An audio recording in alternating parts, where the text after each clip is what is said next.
Dobar dan i dobrodošli na kanal Koliko je sati.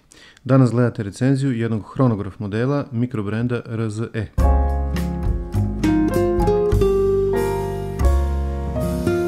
RZE je prilično mlad mikrobrend koji postoji nepune 2 godine, ali su za to kratko vreme zauzeli veoma važno mesto na tržištu mikrobrendova. Do sada su izbacili 4 modela, a ono što je zajedničko za sve njih je to da su izrađeni od titanijuma i da ih pokreću seikovi mehanički ili mecha quartz mehanizmi. Danas pričam o RZE Valor modelu, a pre nego što počnem zamolit ću vas da ukoliko ste prvi put na ovom kanalu kliknete na dugme subscribe i na zvonce pored njega. Ukoliko vam se sviđa ovo što radim, obavezno ostavite like, a u komentarima napišite šta biste želeli da gledate u narednim videima. Dakle, kao što rekoh, RZE Valor model. Pre nedelju dana u unboxing videu mogli ste da vidite da sat stiže u veoma lepom i zanimljivom pakovanju, a danas, posle 7 dana intenzivnog korišćenja, predstavljam vam detaljnu recenziju ovog sata. Kao i obično počet ću sa dimenzijama. Prečnik sata je 42 mm, a debljina je 12,5 mm. Lag to lag rastojanje je 48 mm, a razmak između lugova je 20 mm. Sve u svemu standardne dimenzije za jedan hronograf. A sada možete vidjeti kako taj sat izgleda na mom zglobu prečnika 18,5 cm. Mogu reći da je sat veoma lagan i udoban za nošenje, a razlog tome je pre svega lagano kućište koje je izrađeno od titanijuma. Postoji video na mom kanalu u kome sam pričao o titanijumskim satovima i pri tome sam kao glavni nedostatak ovog materijala naveo mekoću, to jest lako ostavljanje tragova na ovom materijalu. Da bi otklonili glavni nedostatak titanijuma kao materijala, konstruktori ovog modela su ojačali kućište takozvanom Ultra Hex prevlakom koja ima tvrdoću čak do 1200 Vickersa. To je inače mera za tvrdoću, a cifra od 1200 Vickersa je prilično visoka i to znači da materijal ima izuzetno visoku tvrdoću. Na internetu ćete čak naći primjere da su ljudi udarali ovaj sat različitim tvrdim predmetima i da je ostao bez ogrebotina, ali ja ipak neću preduzimati tako ekstremne mere provere tvrdoće, već ću ovaj put prosto verovati proizvođaču na reč. Završna obrada kućišta je na visokom nivou i kada držite ovaj sat u ruci zaista osjećate da se radi o proizvodu visokog kvaliteta. Oblik kućišta karakterišu oštre linije i meni se lično sviđa taj dizajn. Vidite kako lugovi pod oštrim uglom padaju u odnosu na ostatak kućišta. Sa gornje strane također vidimo oštre ivice i oštre linije. Kao što rekoh, meni se to sviđa, to je inače stvar ličnog ukusa, pa bilo bi dobro da u komentarima napišete kako se vama sviđa.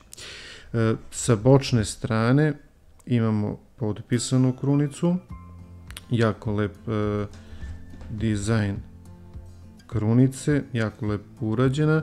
Pored krunice imamo dva integrisana pušera koja su se lepo uklopila u oblik kućišta, tako da veoma malo odskaču i to također jako lepo izgleda. Znači nisu oni klasični pušeri koji štrče često čak i više od krunice, ova dva su tako lepo integrisana da veoma malo napuštaju oblik i liniju kućišta.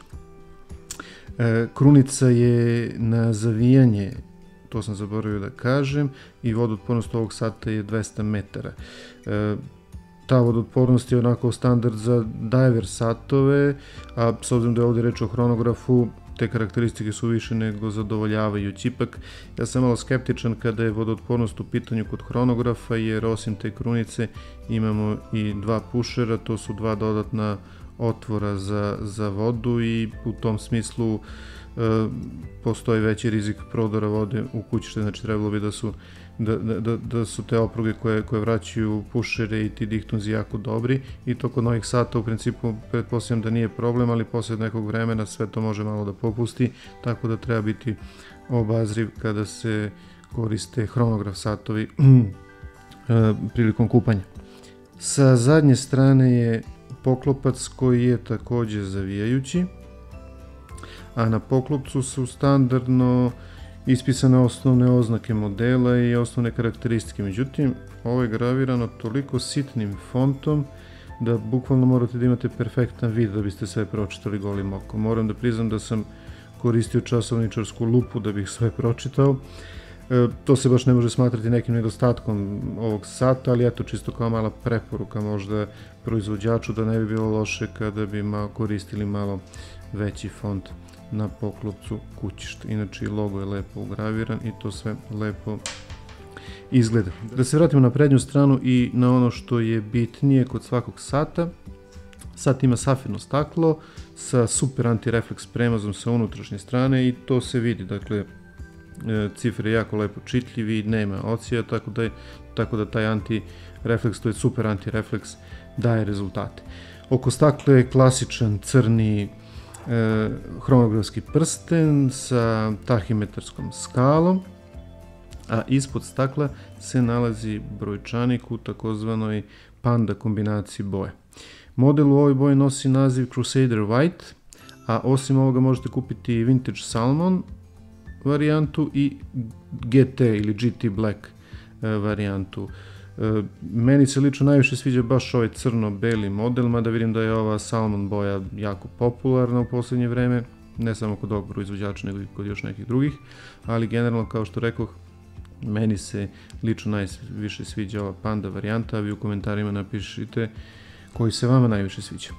Brojčanik i kazaljke također imaju visok nivo završne obrade. Brojčanik je višeslojni sa nalepljenim indeksima i podbrojčanicima koji su upušteni ispod nivoa glavnog brojčanika i to zaista daje onako lep 3D efekt. Kao što vidimo, indeksi su prilično uzdignuti, prilično su debeli, da tako kažem, i iznad su nivoa glavnog brojčanika, a podbrojčanici su fino upušteni jedan nivo ispod i ta 3 nivoa praktično brojčanika onako prilično lepo izgledaju i prilično efektno.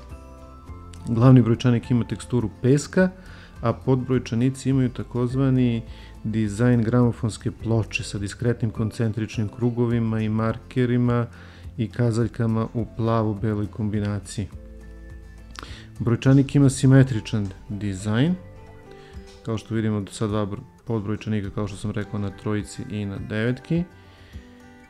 Na trojici je pokazivač 24-časovnog vremena, dok je na devetki hronometar koji meri do 60 minuta. Ispod broja 12 je logo, a iznad šestice je prozor za datum, tako da je praktično sve savršeno simetrično i to je ono što ja volim i što mi se sviđa kod ovog sata. Logo često ume da bude problematičan kod novih brendova, kod mladih brendova, ali u ovom slučaju jako je efektan i odgovara dizajnu sata, također su oštre linije u pitanju, tako da se uklapa u generalni izgled ovog modela. Što se tiče točka za datum, on je u istoj boji kao i brojčanik i to u principu se meni sviđa i volim kada je točak u istoj boji kao i brojčanik, međutim ovdje bi možda bilo atraktivnije, efektnije da je on crne boje sa belim fontom, da bi opet bila ta neka simetrija sa logom. Tako eto mi se čini, možda i nisam u pravu, ali eto, kako gledam, čini mi se da bi to bilo interesantno. U svakom slučaju nije to nikakav nedostatak i ovako je lepo izgleda i čitljiv je datum, lepo se vidi. Taj kontrast crno-bele boje uvijek je čitljiv i tu nema nikakvih problema. Kazaljke su u kombinaciji srebrne, bele i plave boje. Sekundna kazaljka je plava i to je onako jedna jako lepa plava boja i jako lep detalj koji doprinosi efektnom izgledu brojčanika. Sekundna i minutna kazaljka su srebrne boje i te dve kazaljke kao i indeksi imaju Swiss Superluminova BGV 9 premaz koji onako nije na nivou diver satova, što ne treba ni da bude, ali jako lepo svetli, jako je ravnomeran raspoređen na svim indeksima i na kazaljkama, tako da u principu pozitivna ocena i za tu luminaciju. Ono sad što je glavno kod svakog sata, to je mehanizam. Ovaj sat pokreće Seikov S2 VK64 Mecha Quartz mehanizam. Snimit ću jedan poseban video o tome šta je to Mecha Quartz i koja je razlika između kvarcnog Mecha Quartz i mehaničkog mehanizma, tako da neću sad trošiti vreme u ovom videu jer bi se to odužilo, ali suština je da Mecha Quartz je, da ga tako nazovem, hibridni mehanizam, kombinacija kvarcnog i mehaničkog i uzima ono najbolje iz oba sveta. Dakle, ima preciznost i pouzdanost rada kvarcnog mehanizma, a sa druge strane kada se startuje štoperica, kada se startuje hronometar, uključuje se, da ga tako nazovem, taj mehanički modul i kao što vidimo sekundara na štoperici otkucava 5 puta u sekundi i sat radi kao da je mehanički. To je u najkraćem mogućem neki opis Mecha Quartz mehanizma, a kažem u posebnom videu ću o tome pričati malo više. Ono što je isto karakteristika Mecha Quartz mehanizama u odnosu na mehaničke hronografe je da su i dosta tanji, tako da i sam sat može da ima manju debljinu. Daleko su jeftiniji od mehaničkih hronografa, tako da je i to jedna od velikih prednosti. Vidjeli ste kada sam startovao štopericu, morao sam malo jače da pritisnem ovaj pusher. Kao što sam malo pre rekao, pusheri su integrisani, ali zahtevaju jedan malo jači pritisak i osjeća se ispod prsta baš jak dobar klik kada se pritisne, tako da imate feedback da li ste uključili štopericu ili niste. Na donji taster naravno vraćamo na nulu i vidite da se ona vraća momentalno. Evo, još jednom ću to pokazati. Dakle, gornji taster startujemo, zaustavljamo i na donji ona se vraća u deliću sekunde zapravo se vraća na nulu. Kaiš, kao što sam rekao, razmak širina lugova je 20 mm, što znači da imate velike opcije ako želite da zamenite kaiš, ali ovaj kaiš koji dobijate po specifikaciji je izrađen od premium fluoroelastomera. To nisam siguran baš koji je to materijal, mislim koja je to vrsta ove gume, odnosno silikona, ali u svakom slučaju jako mekan, jako udoban i jako kvalitetan kaiš. Kao što vidite sa donje strane ima dizajn takav da omogućava cirkulaciju vazduha i smanjenje znojenja oko zgloba. Ima quick release dugme, mehanizam, tako da se lako skida i lako se montira. I ono što se meni posebno sviđa kod ovog kaiša je to što ne skuplja prašinu. Često gumeni kaiševi imaju tu manu, to se viđa i kod Cikovih gumenih kaiševa i kod Orijenta i kod mnogih drugih, da posebno ovi crni gumeni kaiševi privlače trunčice, prašine i razne druge bele trunčice koje uvek ostaju i jako smetaju meni onako baš i prilikom snimanja, ali generalno se vide. Kod ovog sata to nije slučaj, sad kaiš je perfektno crn, gladak sve vreme, bez obzira u kojim uslovima ga nosite i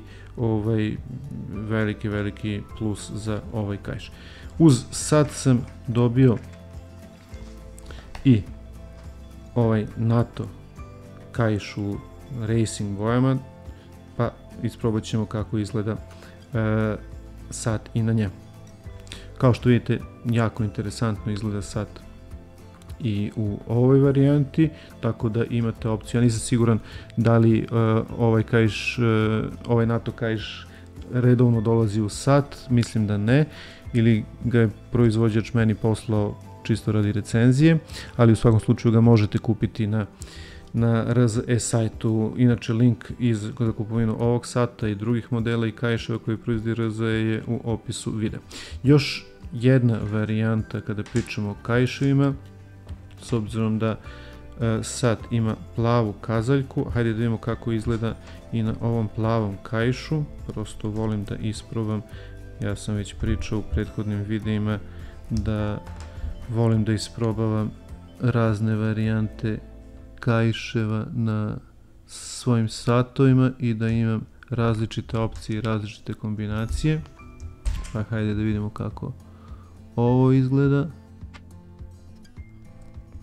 Ovo je kaiš jednog drugog mikrobrenda koji se zove Vario i Na mom kanalu ćete naći poseban video o njihovim kaiševima, a imaju jako interesantne satove. Link ka Vario sajtu je također u opisu ovog videa. I kao što vidite, ovo možda nije loša neka letnja varijanta, lepo se uklapa i ovaj plavi kaiš koji je također visokog kvaliteta, tako da nije loše imati više opcija za svaki sat koji imate. Kopča na kaišu je izrađena od titanijuma, kao i kućište sata, znači sa istom završnom obradom, potpisana je i to jako lepo izgleda, a ovaj sat možete kupiti opciono i na titanijumskoj narukvici, također sa Ultra Hex ojačanjem, a ta narukvica ima kopču od nerđećeg čelika koja ima titanijumsku prevlaku kao ojačanje. Na kraju da zaključim, kao i još neki mikrobrendovi, RZE svakim novim modelom pokazuje koliko dobrih specifikacija, kvalitetnih materijala i visoke završne obrade može da se spakuje u jedan sat razumne cene. Za tek nešto više od 300 € dobijate sat vrhunskih karakteristika i atraktivnog izgleda koji je izuzetno udoban za nošenje. Jedan od pratilaca mi je jednom prilikom zamerio to što više ističem kvalitete nego mane satova i tu dobronamernu kritiku sam prihvatio i zaista se sada trudim da naglasim sve ono što mislim da su nedostaci modela koje recenziram. Međutim, u ovom slučaju, osim par sitnica koje sam pomenuo tokom recenzije i koje svakako nisu deal breakeri, ovom satu se zaista nema šta zameriti, tako da ću bez razmišljanja ovaj model uvrstiti u svoju kolekciju. Hvala što ste odgledali video do kraja, pozdravljam vas i podsjećam da uvek treba da znate koliko je sati.